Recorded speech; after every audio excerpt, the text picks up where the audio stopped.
Hi everyone and welcome to our Instagram Live for the Toronto Mayoral by-election, which is coming up soon, and there are like 100 candidates running for mayor, which is so hard to navigate because when that many people are running, how do you know who to vote for? And we have been reaching out to some of the candidates that were super value aligned to see if they'd be interested in doing an Instagram Live with us so we can get a little bit of a vibe check. And we were really lucky to have Celina, who's running for mayor, reach back out to us and say that she was totally interested. I was going to say, y'all, I'm not Celina. We're matching. It's going to be super confusing, but I feel like we can tell the difference based on one of you has a bunch of policies ready to go and the other one does not. I'm assuming, Jim. I would be. Just keep this in the back pocket. Should have policy ready to go. I do. I stay ready. Okay, cool. Let's get started. I'm so excited. Celina, thank you so much for making time to do this. I feel like I have been wildly obsessed with you for several years now. And then I found out you were running for mayor and I was like, oh my God, this is just exactly what Toronto needs. So I'll hand it over to you to just introduce yourself and then tell us why you're running for mayor. And then Jam and I can kind of take turns asking you questions. Great. So my name is Celina Caesar-Chavannes. I was a former member of parliament and I've jumped into the mayoral race because there is an opportunity to leverage some of my existing relationships to tackle some of the really challenging problems that Toronto is facing right now. And one of the major issues is related to revenues. So we can't talk about, safety or housing or poverty or any of the other things that we're talking about if we can't even come up with $2.9 million for the Scarborough transit, right? So let's have a real conversation about what's happening in Toronto, and I'll turn it over to you to ask questions or the audience to ask any questions in the chat that they may have. Yeah, so if folks have questions, this would be a great time. I think there's a way to turn that on. I don't know. It says it's on, but on. The question button is there, and then the comment box as well. And I'm sure that everyone is going to be mature, responsible, and appropriate adults in their questioning. That was just exactly what's always needed in every policy. I stay ready. That's right. Okay, I guess my first question is, what I have noticed the more and more I pay attention to politics is that it really doesn't, it does matter what's on people's platforms. What I'm starting to learn is like what you really want to figure out is like if you can trust the character of the person in office. Right. Because like we didn't know a pandemic was coming and you have to sort of trust that somebody could adapt to the situation and create policies that are like, taking care of the people. Like you're running for public office to represent the public, not profit interest, not private interest. Right. And I think what is so compelling about you is that you left the Liberal Party because of a decision that didn't sit right with you. And like, it's scary to be an independent, like there's less security in that. And ever since you did that, and you didn't have to do that after Jody and Jane were sort of ousted, I have just had the utmost respect for you because I feel like that's kind of a scary move to make, and it just showed character. And I was like, man, like if she was in charge of more things, I feel like we'd have less problems. And so, yeah, and that's just it. So thank you for that. I feel like, it is those moments. So there's a essay that I really love called How Will You Measure Your Life? And it talks about the fact that you stand on your principles and values 100% of the time. And throughout this campaign, I'm really centering this campaign around compassion and love and what our communities and neighborhoods need to not just survive after, in the recovery period of a pandemic, but to really thrive, to actually put forward policies that leave no one behind. And when you stand on your values and principles and know that you are pouring a nurturing atmosphere in any partnership you make, any policy you put forward, any program, if you're putting that through that lens, that filter of leaving no one behind, based on your values and principles, and values and principles are etched in love of community, then you really start to, number one, think about policy in an innovative way. Number two, engage the unusual suspects, meaning the people that have been marginalized, have been silenced, have not been around the tables. They are the ones that are going to start getting engaged. They are the ones that are going to start coming around and saying, I have this great idea, but you know what? I was afraid to put my hand up before. Now I want to put my hand up. And you need that sort of welcoming environment, especially in Canada's largest city, largest economic driver, largest political powerhouse, to make those things happen. And I think that I'm the leader at this particular time that has demonstrated capacity to listen to people, has demonstrated capacity to stand on my values and principles, and it's actually putting some skin in the game in this election, which I hope we could talk to a little bit later. Right. I'm going to jump in on that because, so first of all, for those of you who are watching, I'm not in politics. I'm not in politics. I'm too scared to be in politics, which leads to my question, actually. Auntie Celina, I'm going to call you Auntie Celina right now because you have literally been a trailblazer for me, not only as a woman, as a Black woman, but I grew up not seeing Black women in politics. And then you showed up, and then you were rocking braids on it, like at Parliament, and you were doing things that so many women, especially women of color, I don't think we knew we were capable of achieving that. So my question to you, as a woman of color, please tell us your ways, how you navigate the world of politics. Yeah. Not only being a woman, but being a woman of color, that target that's on your back. Yeah.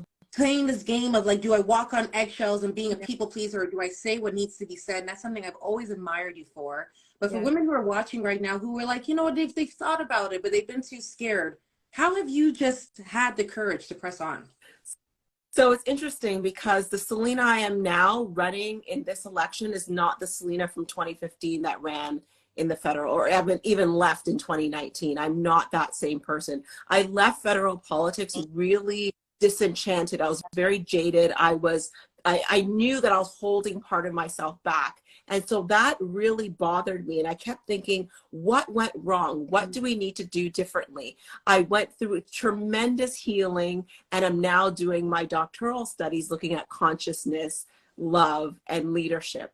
And what I've actually realized, which I think I've known all along, and it's not just related to Black women, but I think it's people who are often marginalized, often different from the status quo, from the systems, from the social constructs that grind us, is that there is a beautiful theory of thought and knowledge called Black feminist thought. It's a different way of knowing. It's like Indigenous research, Black feminist thought. And what it has grounded for me is the fact that, number one, it's also a methodology, but I won't get into the researching parts of it. But number one, my experience creates wisdom, and that matters, and it's valid. I don't need anyone to validate my experiences, because if I talk to you, Jam, or if I talk to Sam, or if I talk to any other person of any other identity, we would find that we have more in common than we have different. And so those experiences are valuable. Number two, the capacity to dialogue, to express ourselves is so important. And Jam, you know this, you rock the mic, you are the slayer of the mic. Those sounds that you put into that microphone that come out the other end as words, as sentences, as voice, that is powerful. Those are important. The world needs those. And often we're too afraid in those tables, which I was, kind of looking around, am I okay? Can I do this? And number three, our emotions. Oh, don't let them see you cry. No. Those rules were made by somebody else. Our emotions are valuable. It connects us to community. It connects us to nature. It connects us to everything else. And lastly, our ethics of care and ethics of accountability. We hold ourselves to account. We hold ourselves by saying publicly what we are going to do. We are not afraid to say, I'm going to stand up for you. I'm not afraid to say, I'm going to put forward different revenue ideas. I'm not afraid to say those things and have Toronto hold me to account, because I know that I have responsibility. To whom much is given, much is expected. And I'm living that through this campaign. This campaign is going to be different. It's going to be steeped in what I know now to be my epistemological stance, or my way of knowing. Permission to go off. Yes. I'm just like, come on, let me release it. Let me, yes. Yeah. Okay. And back. Yeah. College. Sam, next question. Oh my gosh. I don't like, I'm not like, I get, if I was to like squeal and get excited, it's not as cute as what Jam just did. So like, I'm like, I literally had to like put my hand like this under the table to be like, don't freak out, you're on a live. I'm But just like, yeah, like you feel it in your body, because you're like, this is what we've been missing in our politics. We don't have, like, I feel so, I mean, I obviously care deeply about politics. I know the importance of it. I think I've lost trust with so many leaders in a way that I don't, but like what you're speaking to, Celina, that's not my experience with any leaders in this country, really. Like, I've never seen someone and been like, I truly believe that you're going to hold office in a way that like the ones that are officially in charge, that you're going to hold office in a way that like is grounded in values for the people. And like, it's more, the current ways of doing things aren't working. They're not. What we need is people willing to fix today's problems in a way that is sustainable and long-term, and not just like a, I don't know, selling. And can I just say this before Celina responds? Like, what the answer that we just heard was not a stereotypical cookie cutter politician response. This was a human response. Yeah. That was a human response right there. Hence why we couldn't contain our excitement. I know. FYI, people, we don't have a list of questions here. We're off the fly right now, and we're putting Celina in the hot seat. But can I just get to that? Can I just get to what you said, why you've lost trust? And I always go back to the research, because by default, I'm a researcher. You're a nerd. When you look at the research from Francis Fry and Anne Morris, and they talk about the pillars of trust, the 3 pillars of trust are logic. You trust that I'm going to say that I know what I'm doing. The second is empathy, that I care about you and your success. And the third is authenticity, that you experience the real me. So when you lose trust in anyone, let alone a politician, one of those 3 pillars are missing. And so it's not just arbitrary. Do they show up as themselves, or do they do one thing and then they say another? Do they actually care about you, especially as marginalized folks, especially as people who at the nexus of a pandemic, calls for racial and social justice, climate change, a growing geopolitical crises that cause a refugee crisis globally? You know who's going to be at the middle of that, at the nexus of that? People who look like the people on the screen. And so if you do not have the empathetic courage to do what is right by those who are the most needy in our society, if you're not talking about, and one of my major pillar of my platform is to ensure that we have sustainable, predictable funding that grows with the economy for things like social housing, for things like social assistance, for things like transit. If we're not doing that in a sustainable way, and the only thing that we're doing is talking about multi-million-dollar, spending at a time, again, when the city of Toronto cannot afford $2.9 million for the Scarborough Transit. Where are we getting this money from? So proposing new revenue streams, not new taxes. I'm not saying taxes because it's going to squeeze those that are hurting the most. I'm talking about new revenue streams for Toronto. If we're not doing that, we are going to continue to have these conversations about poverty, continue to have these conversations about housing, continue to have these conversations about safety, because all of them are interconnected. All of them play into the social determinants of health. And if we are not doing things in a sustainable way, and if you're not doing things that based on trust, then what is going to happen is we're going to leave the most vulnerable among us behind. And that is not fair. And it is not what a great city like Toronto should be doing in the year of our Lord 2023. Ooh. I was watching the news a couple of weeks ago, and they were asking people like if they're following along with the race and the candidates, and a lot of people were saying no, not really. And to me, the impression I got from that are people are just A, fed up, B, they don't have any hope, and C, I think there are some people who believe or feel or have been conditioned to believe that their voice does not matter. Yeah. So to those people who are just like, meh, what do you have to say to those people who are like, my voice is not going to matter in the long run? She's another politician. She's just going to say what we need to hear. What do you say to those people so they know that their voice actually matters and you're listening? So that's the challenge, because right now what it looks like is that I'm proposing these things for obviously a election on June 26th. What is going to matter for those individuals? I'm going to say, check my name. It's going to be at the top of the list, the longest one, Celina Caesar-Chavannes. Just check it. Trust me for right now. But what I want you to do is watch what I do for the next 3 years. Hold me to account. Hold me to account. Look at my platform, what I have, and I see that there's a question in there about what exactly I'm talking about. But hold me to account. I'm asking people to do that. I'm asking people, even if you don't vote for me, to interrogate your own candidates. See what they are doing. Where is the money coming from? And if they're not giving you an adequate answer, who are they going to squeeze to get that money? And if they are going to squeeze somebody, who is going to be left behind in that?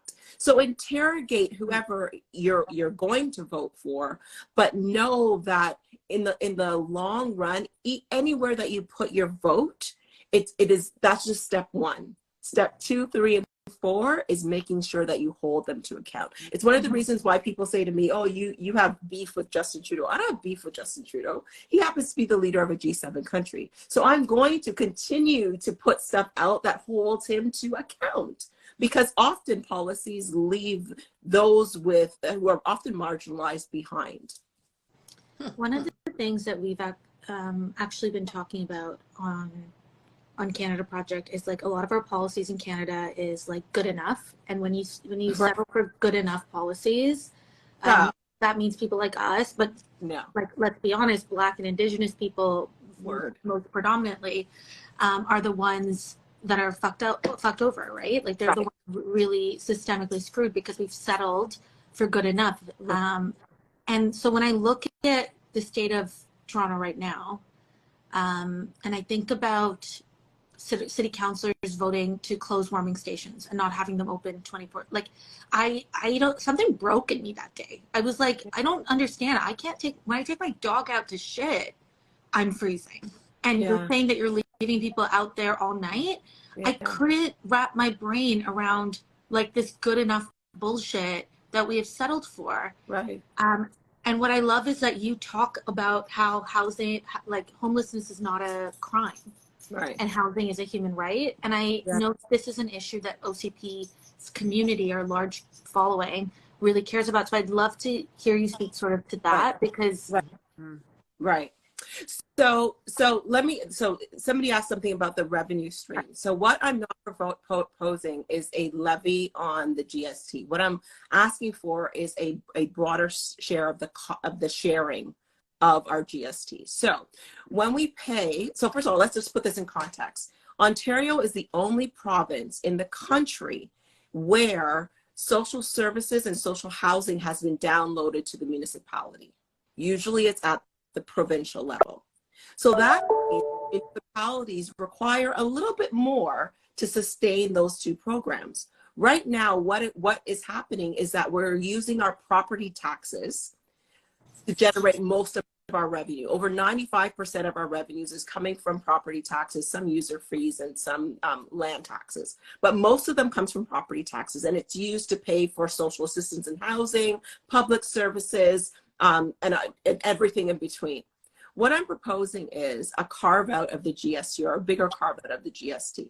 Now, right now, 50% of every dollar you pay in GST goes to, or GST agency goes to the federal government, 40 cents goes to the province, and about 10 cents goes to the municipality like Toronto. What I'm saying is, What? yes, 10%. And that's supposed to cover a lot of different things. What I'm saying is, let's get 12, 13, maybe even 15 cents and earmark that extra 5 cents for social assistance and social housing that is going to be specifically used for that. That then creates sustainable, predictable, long-term funding that grows with the economy, because of course, we get more money, we start spending more, we start paying more GST and HST, that is going to grow with the economy. That also helps people who are running social programs, who do not have the capacity right now, who do not have the capability to grow and to grow their organizations. They're doing a lot of work. When we think about the work that most of these organizations do, they're running on shoestring budgets and making incredible change. The other thing when we think about having those earmarked is organizations like Reset, that helps reduce recidivism rates for people who are often Black and Indigenous in our criminal, I don't even call it justice system, but our criminal system, or zero gun violence. A research study from the University of Washington said that for every dollar you put into those social programs, there's an $11 return. Why? Because people are going into jobs. They're reunited with their families. They're going to places like the Science Center, which should stay in Flemington Park, and Ontario Place, which should remain public. And they're buying homes, and they're doing all of these great things that bolster the economy. So we have to be really smart about creating that funding, but we also have to be smart about where we make our investments. The other thing that I have to say is, if we want to talk about housing, but Toronto doesn't know where its land assets are, then why are we talking about housing? You need to know where your land is. You need to map it all out. What do you mean we don't know where our land is? So we need to have an assessment of the current assets that we hold around the land that the City of Toronto owns. Yeah. What if we know that we need to build 200 houses or X amount of houses? We should know, based on the land that we own, exactly where those are going to go, what it looks like, what the neighborhoods look like. So we shouldn't just have a skyscraper just pop up anywhere. We should be able to say, in this particular neighborhood, the fabric of the neighborhood looks like this. Ooh. We're going to create a multi-development. We don't know where our land is. We don't do an assessment on where things go. How do you build walkable? So hold on, we're talking about houses, but we don't know where we're going to put it. Like, what in the monopoly is happening? This is why he's cutting up the green belt. Ah! So we can't complain about those things when we don't have our own house in order, right? So we can't control what the province does, but we could control what the city does, and we could control it in a way that even when we're talking about intensification, there are very innovative ways, tiered models for housing, podiums that you put across it, so it doesn't look like a big skyscraper all the time. Exactly, urban planning is essential. It is. Yeah. We need to have our own house in order, and then when we have our house in order and we have that sustainable funding, we could then be armed with the tools to have the foundation to build and grow. And the last thing I'll say to this is, I'm proposing that this negotiation for the carve out of the GST happens within 2 years. I'm holding myself to account. I want Toronto to say, Celina, are you going to get this done in 2 years? And I'm saying yes. And I'm saying that if it doesn't get done in 2 years, guess what? My third year is going to be very uncomfortable, and I won't get it. I'm doing this within my term. I want to ride with you, Toronto. I'm being very serious. I want to ride with, because it's all of us at this point, or none of us. So I'm not going to hold myself aside and say, no, maybe I could get it done. No, we will get this done, not just with myself negotiating, but with the political power of Toronto. Look at how Toronto turned out for the feds in 2015, in 2019, in 2021. Toronto has showed up for the federal government time and time again. It is time for the federal government to show up for Toronto. Vibe check, pass. That was a long rant, but I wanted to make sure that people understood. Listen, this is your time. Let them know. Let them know. Yeah. But everything is so connected. Like, we cannot talk about housing abstract from the TTC, abstract from safety, like we can't do that. They are also interconnected unless we have these ideas around here is the funding, here's where things are going to go, here's the supports. We're having a nonsense conversation. No, literally. I didn't know that people that we don't know those things. You kind of want to believe that your government knows what they're doing. Sounds like it's been a hot mess. And this is not this is not a diss to the people that work at the City of Toronto. This is not a diss to them. There's a lot of work being done. Yeah. We just need to smooth it out a little bit. Yeah, and also maybe we have leadership there that like Political will. Yeah. Yes. Can we talk about? I know the municipality is not like. I am not a politician, but I know the municipal and provincial scope is not the same. Right. However, Doug Ford keeps me up at night. Like I am I'm so stressed. I wish I had money to every day just do an assessment of what he has done to ruin the province. And I feel like there's obviously was a working relationship.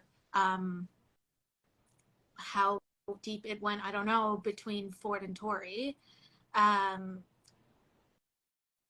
I guess like there's a lot of things that a mayor won't be able to like do to stop the any of that. Right. But like I guess how are you going to approach working with someone who's like lost the plot of life? Right. So Celina's better than me. It's one of the reasons why I have started with the GST and not the HST. Right. So I'm not actually crazy. It's going to be a lot more of a challenge to negotiate a carve out of the HST portion from Doug Ford. And so I know where to pick my battles. I'm also I'm also a Black woman. I know what it's like to get beat up in the ring. So I know where I want to sort of focus in my energies. That's not to say that I cannot clearly negotiate with Doug Ford. I think that there is a lot of capability there to have the right partner and one that is not going to easily be pushed over.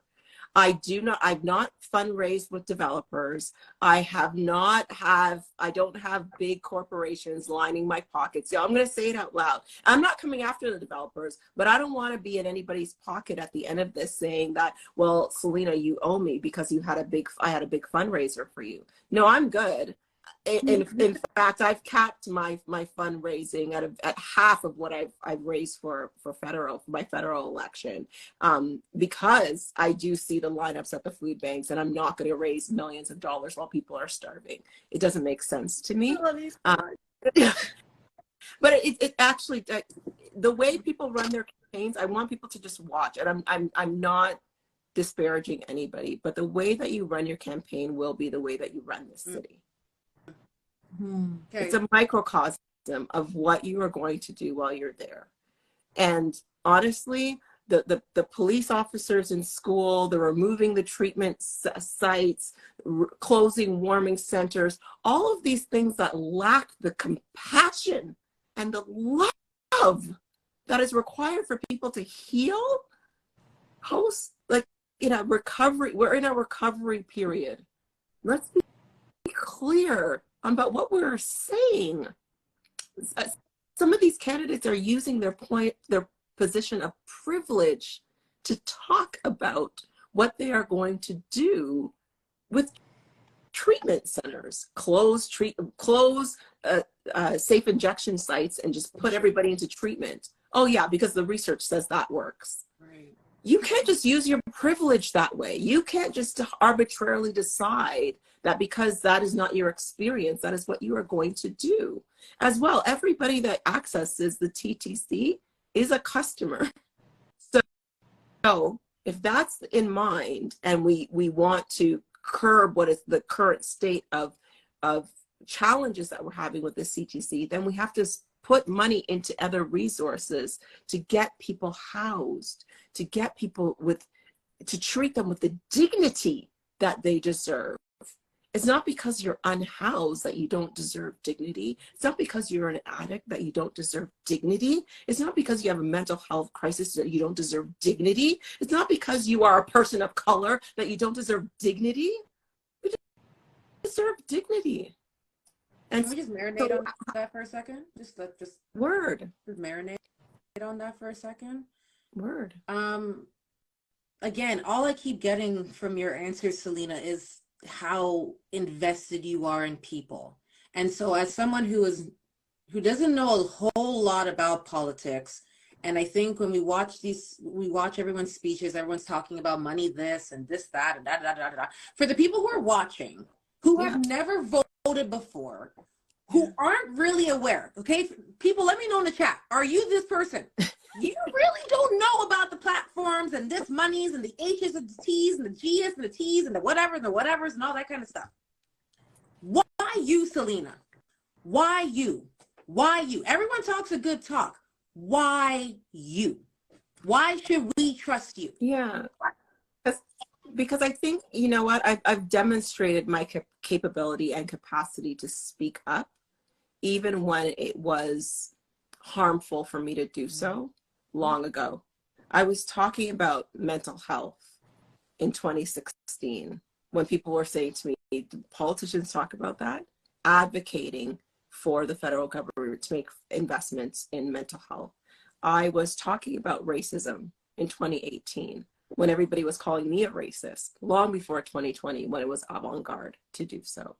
I was challenging how we were operating within even the COVID-19 pandemic on the City of Toronto Black Scientist Task Force, looking at data, but also looking at ways to make sure that we got extra resources and supports to communities that we knew were disproportionately impacted by COVID-19. You know, someone in the chat asked about the relationships I have with council. I think that those relationships, the relationships that I've built across the city over decades, is my legacy in this city, is the why.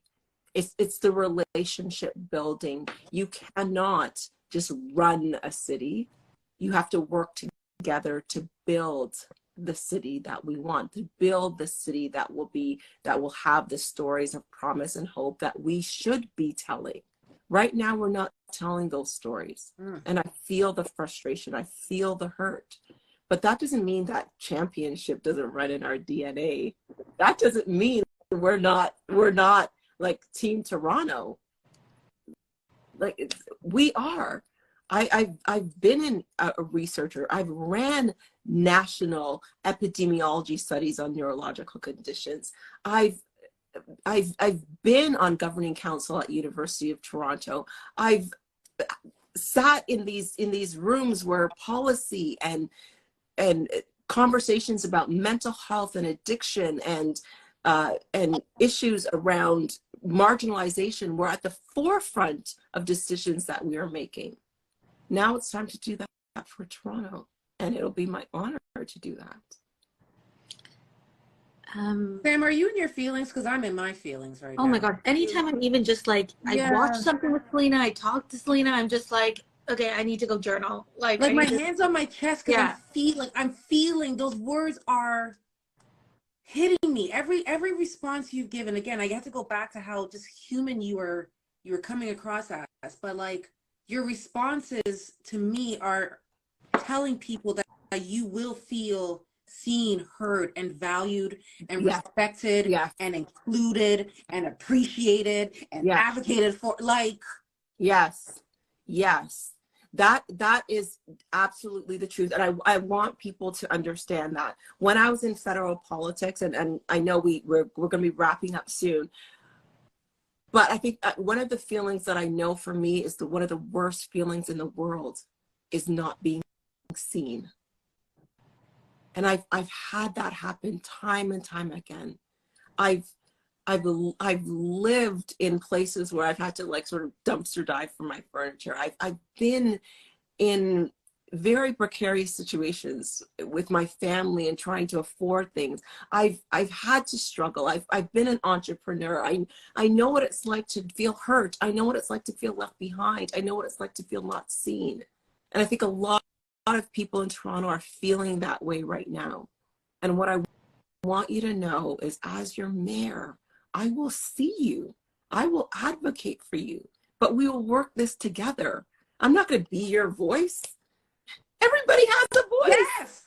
I'm just going to help amplify it in the right directions, so that we get what we need and what we deserve in this city. And I could say with no uncertain terms that every single plan that I've seen so far is not good enough for you, Toronto. It is not. They are not good enough. You deserve better. You deserve more. And darn it, Quality assurance. you deserve more. You Oh my deserve. God. I needed to hear that today for other reasons. That feels really You good. do. You don't deserve multi-million-dollar empty promises. You need someone who actually sees that we are in a unprecedented financial situation. How are you going to get us out of it? If you're not answering that question, step aside. Step aside. Because right now we need to get at least $1 billion in the coffers.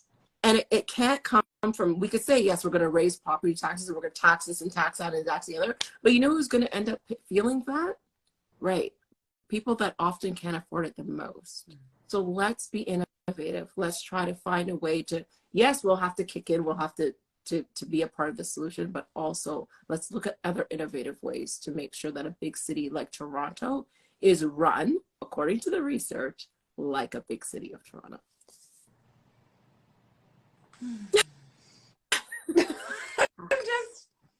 I don't know, Sam, what do you got to say? Because I'm just over here just going, yes, yes, more yes, double yes.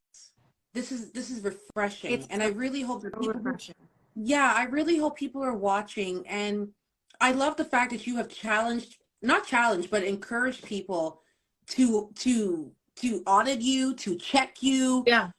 You know what I mean?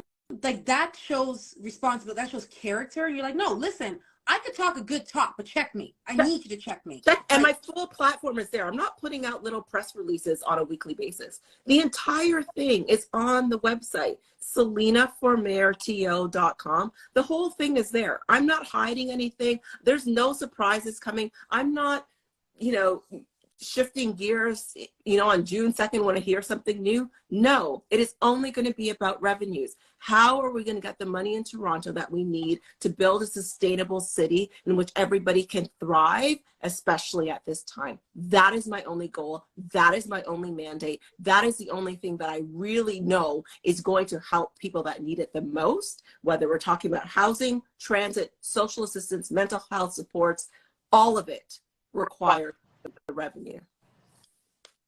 Thank you, Marley, for the website. Yes, Marley. Appreciate that. Seriously, Celina, I'm excited for you. When I saw that we had a conversation beforehand before you made your announcement. I'm going to be honest for you. Like, I was scared. I was scared because I saw what you went through in the past. I even remember tweeting things out to defend you, and then I was getting that hatred as well. But you truly are a shining example, not only when it comes to ethics and credibility and character, but throughout this entire conversation, I could just see how connected you are to people and the core of people. And I think that's what we need in a politician, is somebody who is not only going to be mindful and considerate of people's emotions, but declares that I am responsible. I am in this role and I am prepared to make sure that people feel a certain way. And I think that that's what's been missing, from Toronto, that somebody who is not just showing up to events and, looks the part and does all these things and tweets. I will look the part. Of course you will. No doubt. Come on now. Yeah. Come on. That wasn't a question. Come on. She didn't mean it like that, I promise. Come on. We already know that looks and action will be served. We already know that. I'll serve that for sure. We already know that. Yeah. But I truly hope that people listening to this conversation not only got to know more about your platform and what you and I'm going to use the word claim, right? Because everybody has claims. Yes. You claim to do. Yeah. But I hope that that people leave this conversation feeling that they got a better idea of who you are as an individual. Yeah. Because that's essential. You know what? I'll close with this. And I said this when I was a member of parliament as well. When I sit in that seat, that mayor's seat, that seat, that office does not belong to me. It is a borrowed job. Ooh. It is borrowed. It is borrowed from the people of Toronto. And that I think that's the only way that you hold yourself account, by knowing that job is not yours. It's borrowed. I borrowed it from almost 3 million people who said, I trust you to sit in that chair. And in that borrowing of that job, I either take care of that chair, that office, that position of trust, or I don't. And in which case, I'm gone. Or in the earlier case, I stay. And that keeps you on your toes. Yes. It keeps me on my toes. I keep my neck real tight. Like, I'm like, oh my God, I can't mess this up, right? Yes. Veronica here says our politicians are more robotic than human. We need people who are aware. We elected you. Serve us. Yeah. Please. Yes. 100%. I think, like, when I think about how, and I know we all have to go, and I'm like, we're good to keep going. I'm like, forever. I know, but like, it's just so hard to stop talking to you, because I feel like I feel like nourished. Like, I feel like there's somebody, like, not pulling one over me. Like, I don't know. I don't know how to explain. Hoodwinked. Like, you don't feel hoodwinked. yeah. And I think, like, I already had I held you in high esteem, because I think that how someone acts when faced, like, the whole character thing, that when you made that decision, I already was like, that is like the ultimate vibe check. You don't have to do that, but you did do it. You don't really gain anything. It's a value judgment. And, like, I deep respect for that. But then I think to hear that, I'm trying to think of if I've ever heard a politician ever be so informed about the issues, have like an evidence-informed decision. So you're like, oh, the plan is there, and it's based on facts and not personal opinions on what should work and what shouldn't. Everything is referenced on the website. Yes. Yeah, like, that's the link to the research. That's like where I feel like, as someone, like, I mean, I call myself an academic, but what is academia? As someone who's, like, written thousands of papers and had to reference, I was bamboozled that in the real world, politicians don't have to, like, ground their stuff in evidence all the time. In anything. It's wild. Why do I have to do it so much? Celina's already providing everybody with the receipts. Come for me, please. I encourage you. I'm ready. Yeah. Yeah. And I think that's really cool to see, because like, we want evidence-informed decisions that will be sustainable solutions. Right. But then I think what's maybe you could find a politician who does that part and has character. But I think that the dignity component of, like, treating people with dignity, that's the part where I'm like, I don't know if I've had all of these pieces together with the leader before. Right. And I'm not sure, like, what to do with that. Like, you mean I could just, like, elect you, you would be mayor, and I wouldn't have to be, like, worried at night about whether or not we were going to do the right thing? Like, well, research only goes so far. So the evidence only goes so far. Lived experience is research as well. It goes back to the beginning, right? Your experience provides wisdom. So I can look in a petri glass all day and then put that petri glass in reality, and it doesn't do anything.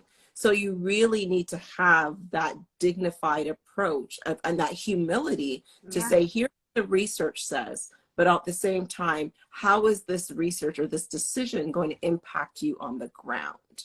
And if those two don't jive, then we have to go back to the drawing board.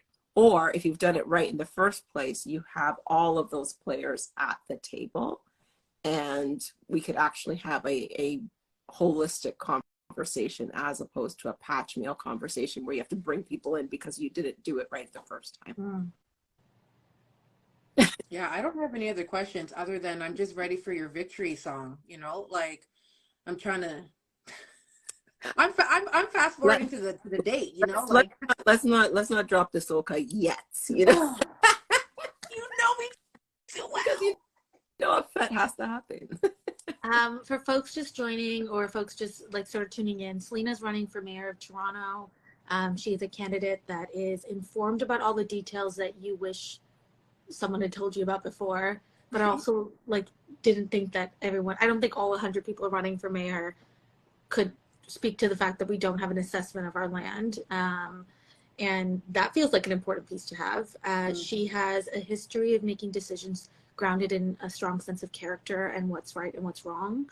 And her solutions are evidence informed, not just in like academic research, but in lived experience as well. And there's something so unique and brilliant about someone who's owning both sides of that. And like, that's a whole solution there. You've got the evidence from academia and science, and then you've got the evidence from life and being informed. Not only like, if you trust your lived experience and you can speak to that, that means you're open to hearing the lived experiences of other people. And I think that's the piece that, to me, like people sometimes know their shit, but they don't speak to like, that's because it's my lived experience. And that that divide there means that you don't understand how to respect other people's lived experience. Right. And that's what we need, because like, you're not going to know what every person in Toronto is going through, but I trust that you will take the time to figure that out, and that's what I want.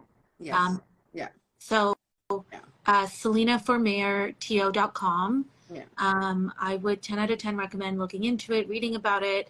Apparently there's like citations involved, which like as a nerd is making me really excited. And I just want to like thank you.